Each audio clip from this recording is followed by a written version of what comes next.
E uma dessas redes, tipo, super escondidas, trabalhando nos bastidores o tempo todo, é o sistema endocannabinoide. O famoso SEC. Isso. Um sistema cheio de moléculas e receptores, meio que, sabe, controlando tudo. Fascinante, né? Toca em tantos aspectos da nossa fisiologia. Total. E é nesse sistema que a gente vai mergulhar de cabeça hoje. Mergulho profundo no SEC. Com tudo que você mandou pra gente de material, artigos científicos e tudo mais. Falando de material, você mandou um monte de coisa sobre o CBD, né? Cannabidiol. Sim. E como ele age no corpo, os possíveis usos terapêuticos. E o CBD tá bombando, né?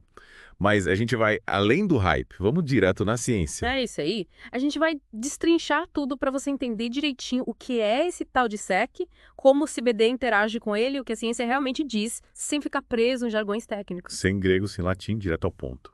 Beleza, então pra começar, o que diabos é esse sistema endocannabinoide? Boa pergunta. É um sistema tipo neuromodulador, Neuromodulador, parece complicado. mas não é. Imagina, tipo, uma rede gigante que conecta tudo no seu corpo. E essa rede faz o quê? Mantém o equilíbrio, a homeostase. Sabe, tudo funcionando redondinho. Ah, entendi como essa rede funciona. Através dos personagens principais, os endocannabinoides. A endocannabinoides são tipo maconha que o corpo produz. Mais ou menos isso. Moléculas que o seu corpo produz naturalmente. Quais são os mais importantes? Os mais famosos são 2-AIG. 2-AIG, que nome estranho. É só um apelido carinhoso para o 2-araquidonoiglicerol. Nossa, que complicado. Mas relaxa, não se decorar o nome todo. E outro astro é a anandamida. Anandamida, me lembra a palavra Nanda, sabe? De felicidade em sânscrito. Boa sacada. O nome dela tem a ver com isso mesmo, com humor, prazer, beleza. Legal, então o corpo produz esses endocannabinoides. E aí? Daí eles encontram os receptores canabinoides. Receptores, tipo antenas. É uma boa analogia. São lugares específicos nas células onde os endocannabinoides se encaixam. E quando eles se encaixam, o que acontece? A mágica rola.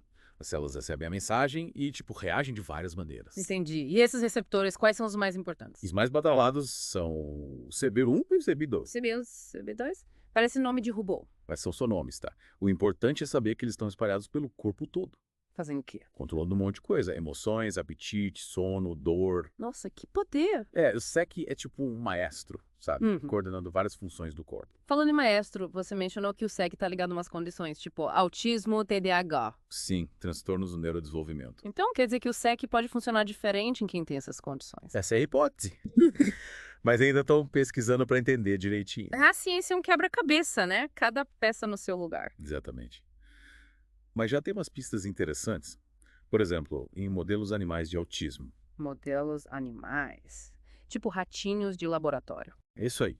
Quando os cientistas mexiam nos níveis de anandamida. Anandamida do prazer, né? Isso. O comportamento social dos bichinhos melhorava. Caramba. Mas e em humanos já viram algo parecido? Ainda precisa de mais pesquisa para confirmar. Mas olha só, seus materiais mencionam que em pessoas com síndrome de Tourette Tourette é aquela que a pessoa tem tics, né? encontraram níveis mais altos de endocannabinoides no líquido cefalorraquidiano. Um líquido. Sei lá, das costas. É aquele que fica em volta do cérebro e da medula espinhal. Ah, tá. E o que isso significa? É mais uma peça do quebra-cabeça. Sugere que o SEC pode ter um papel importante na Tourette. Interessante. Mas voltando um pouco. O corpo produz esses endocannabinoides, eles se ligam aos receptores. E aí? Como esse sistema se controla? Boa pergunta. Entra em cena outro personagem, as enzimas. Enzimas, tipo agentes secretos. Elas regulam o sistema, tipo, controlando os níveis dos endocannabinoides. Controlando. Degradando eles. Esse lado. As enzimas quebram os endocannabinoides, impedindo que fiquem ativos para sempre. Ah, entendi. E quais são as enzimas mais importantes nesse processo? A FAA e MEGL. FAAG. Parece nome de banda de rock. Que nada. A FAH degrada a anandamida e a MEGL cuida do 2-AG. E por que é importante degradar eles? Imagina se o sistema ficasse ligado o tempo todo. Ia ser uma zona. As enzimas garantem que tudo funcione na medida certa. Faz sentido, equilibra tudo, né? Agora, me fala mais sobre esses receptores. O CB1 e o CB2, eles ficam em lugares diferentes, né? Sim. E cada um tem sua função específica. Conta mais. O CB1 é o rei do sistema nervoso central. Sistema nervoso central, o cérebro e a medula, né? Exatamente. E ele está em peso nas áreas que controlam o movimento, emoções e motivação. Nossa, tudo que importa. E também no controle da energia do apetite. Por isso que ligar põe da fome, né? É uma das razões. O THC, o componente psicoativo da maconha, se liga ao CB1 e causa vários efeitos. E o CBD, como ele age? Já chegamos lá. Mas antes de eu falar do CB2. Ah, tá, pode falar. O CB2, ao contrário do CB1, é mais presente no sistema imunológico. Sistema imunológico, defesa do corpo, né? Isso, ele ajuda a regular as respostas imunes e a inflamação. Então ele é tipo o guarda-costas do corpo. Uma boa analogia. Né? Mas ele também aparece em outros lugares, tipo no sistema nervoso, só que em menor quantidade. Entendi. Então o CB1 é mais cérebro e o CB2 é mais imunidade. Simplificando, é isso mesmo. Agora sim, vamos falar do CBD. Finalmente. É. Todo mundo quer saber, né? O CBD é o queridinho do momento. Mas é importante entender que ele não é psicoativo. Ou seja, não dá barato. Exatamente. Ele não te deixa chapado como o THC. E por que não? Porque ele age diferente no corpo. O THC se liga diretamente aos receptores CB1, principalmente no cérebro, e causa aqueles efeitos todos. E o CBD? Ele não se liga tão forte assim aos receptores CB1 e CB2. Mas então como ele funciona? Aí que tá a mágica. Ele interage com o ECG de formas mais sutis. Tipo, como? Por exemplo, ele se liga a uns lugares diferentes nos receptores, chamados sítios alostéricos. Sítios alostéricos. Que nome complicado. Mas a ideia é simples. Imagina que o receptor é tipo a fechadura. E o CBD é a chave. Quase isso. Só que ele não abre a porta principal. Ele mexe numa tranca lateral que muda a forma como a porta abre. Ah, entendi. Então ele não liga ou desliga o receptor completamente, ele só muda como ele funciona. Isso aí. Ele modula a atividade do receptor. E essa modulação, ela faz o quê? Depende do receptor. No CB1, ele age como um antagonista ou agonista inverso. Antagonista, agonista inverso, parece grego. Calma, calma. Basicamente, ele reduz a atividade do receptor. Já no CB2, ele age como antagonista, bloqueando a ação do receptor. Nossa, quanta informação. Mas o importante é entender que o CBD é o maestro sutil, sabe? Ele não grita, ele sussurra. Ele influencia o sistema sem causar grandes mudanças. Exatamente. E ele faz isso de várias maneiras. Por exemplo, ele também mexe com o equilíbrio dos endocannabinoides. Mexe como? Ele se liga às proteínas que transportam a anandamida, sabe? A anandamida do prazer. Lembro dela. Ao se ligar a essas proteínas, ele impede que a anandamida seja degradada tão rápido. Ah, então ele aumenta os níveis de anandamida no corpo. Isso, é como se ele desse um boost no nosso próprio sistema de bem-estar. Genial. Mas peraí, você diz que ele age em outros receptores também, né? Sim, ele é multifacetado, interage com os canais TRPV, que estão envolvidos na percepção da dor, inflamação, temperatura. Caramba, ele faz tudo. E tem mais. Ele também mexe com uma PPR-gama, um receptor importante no metabolismo e na inflamação. Eita, ele não praquitato. E ainda pode interagir com o GPR55, outro receptor misterioso, e até com os receptores de serotonina. E serotonina, aquele neurotransmissor da felicidade. É ele mesmo. O CBD é um cara popular, faz amizade com todo mundo. E essa popularidade toda, ela explica os efeitos que as pessoas relatam, tipo ser neuroprotetor, antiepiléptico, ansiolítico. Exatamente. Essas interações todas explicam por que o CBD tem tanto potencial terapêutico. Então vamos falar de alguns desses usos. Começando pela epilepsia, que parece ser a área mais estudada. Verdade. E já tem até medicamento aprovado à base de CBD para certos tipos de epilepsia. Qual medicamento? O Epidiolex, ele é aprovado pelo FDA nos UI e pela EMA na Europa. Uau, isso é um grande passo. Ele é usado como tratamento adicional para epilepsias graves, como a síndrome de Dravet e a síndrome de Lennox-Gastaut. E funciona mesmo. Os estudos mostram que sim, ele reduz a frequência das crises convulsivas. Que alívio para quem sofre com essas crises, né? E parece que ele age nos canais de cálcio tipo T, que controlam a estabilidade dos neurônios. Neurônios? As células do cérebro? Isso, tudo conectado. Falando em cérebro e os transtornos psicóticos, vi umas coisas sobre o CBD ter efeitos antipsicóticos. É uma área promissora, mas ainda precisa de mais pesquisa. O que já descobriram? Alguns estudos sugerem que o CBD pode ajudar a controlar os sintomas da psicose. Como ele faria isso? Ele pode aumentar os níveis de anandamida, o que pode ajudar a regular o humor. A anandamida de novo. Ela é poderosa, hein?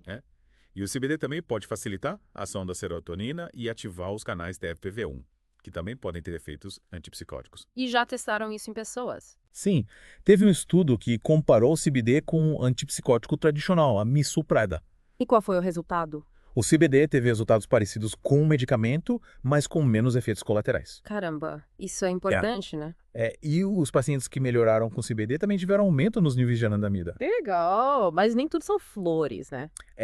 Outros estudos com esquizofrenia tiveram resultados mistos. Ou seja, ainda não é certeza que o CBD funciona para psicose. Exatamente. Mas tem outro estudo interessante com pessoas com alto risco de desenvolver psicose. E o que eles viram? Que o CBD melhorou a atividade cerebral durante uma tarefa que envolvia rostos com expressões de medo. Nossa, que específico. A ciência vai fundo nos detalhes. Mas ainda precisa de mais estudos para ter certeza. Beleza. E a síndrome de Tourette? Você tinha falado que os níveis de endocannabinoides estavam alterados. Sim. Teve um estudo com cannabis medicinal vaporizada para controlar os tics. E aí? Funcionou. Os resultados foram meio mistos. Nenhum produto reduziu a frequência dos tics de forma significativa. Que pena. Mas os produtos com THC ajudaram a controlar os impulsos premonitórios, sabe? Aquela sensação que vem antes do tique. Ah, entendi. Tipo, a pessoa sente que vai ter o tique, mas consegue controlar melhor. Isso. E também reduziu o sofrimento associado aos tiques. Interessante. Então o THC pode ter um papel aí, mesmo que não diretamente nos tiques.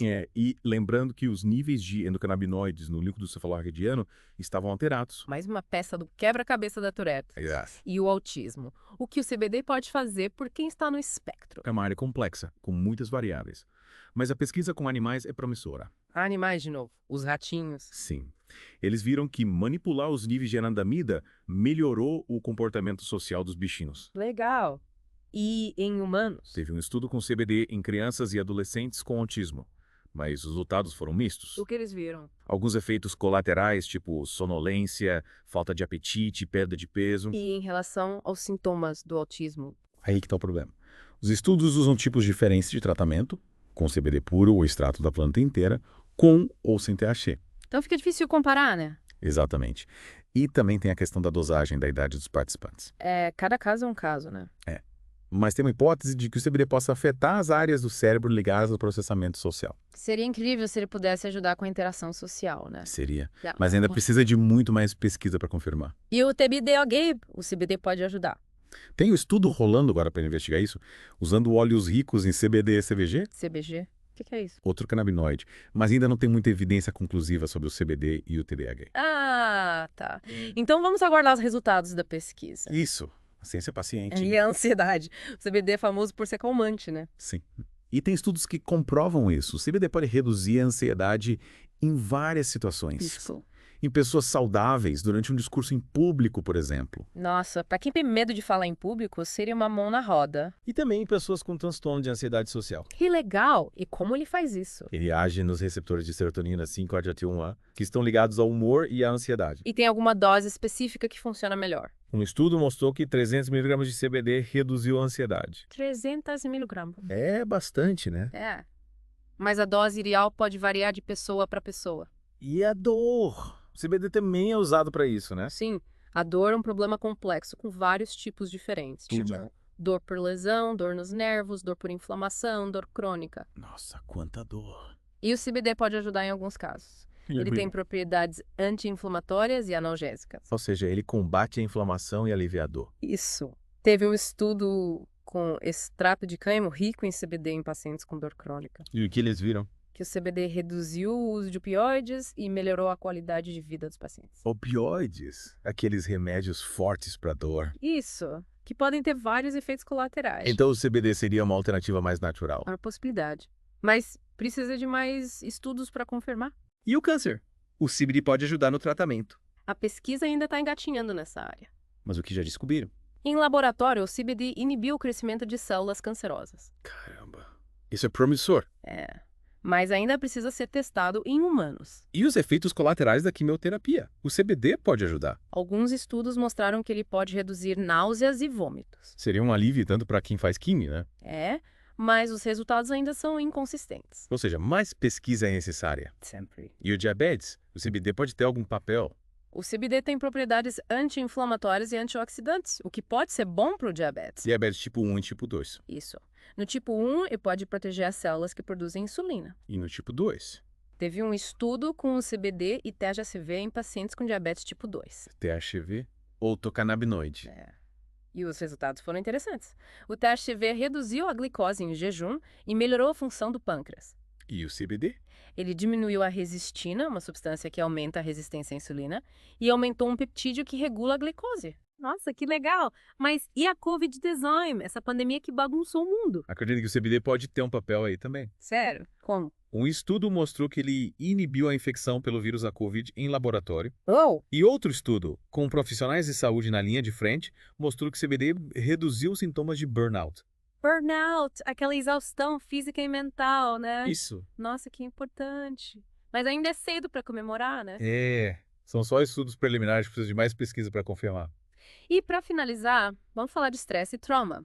Você mandou bastante coisa sobre isso. O estresse crônico pode desregular o SEC, sabe? Aumentando a degradação da anandamida, que é o nosso calmante natural. E o CBD entra em cena para salvar o dia. E pode ajudar. Estudos com animais mostraram que o CBD aumenta os níveis de anandamida e 2-AG, restaurando o equilíbrio do sistema. Que legal! E em humanos já testaram isso? A pesquisa com humanos ainda é limitada, mas tem estudos com PTSD que mostraram resultados promissores. O CBD reduziu a ansiedade e melhorou a extinção das memórias de medo, que são características do PTSD.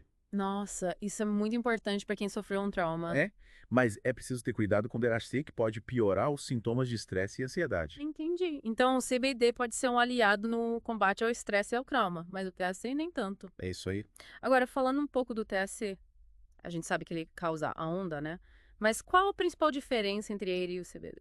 A diferença está na forma como eles interagem com o receptor CB1. O CB1 do cérebro, né? Isso.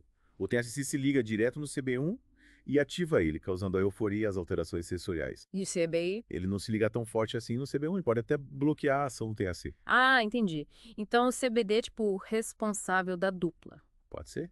Ele modula os efeitos do THC. E o THC, ele tem algum risco? O uso crônico, em altas doses, pode sim ter efeitos negativos, principalmente na saúde mental. Tipo, Pode aumentar o risco de dependência da cannabis.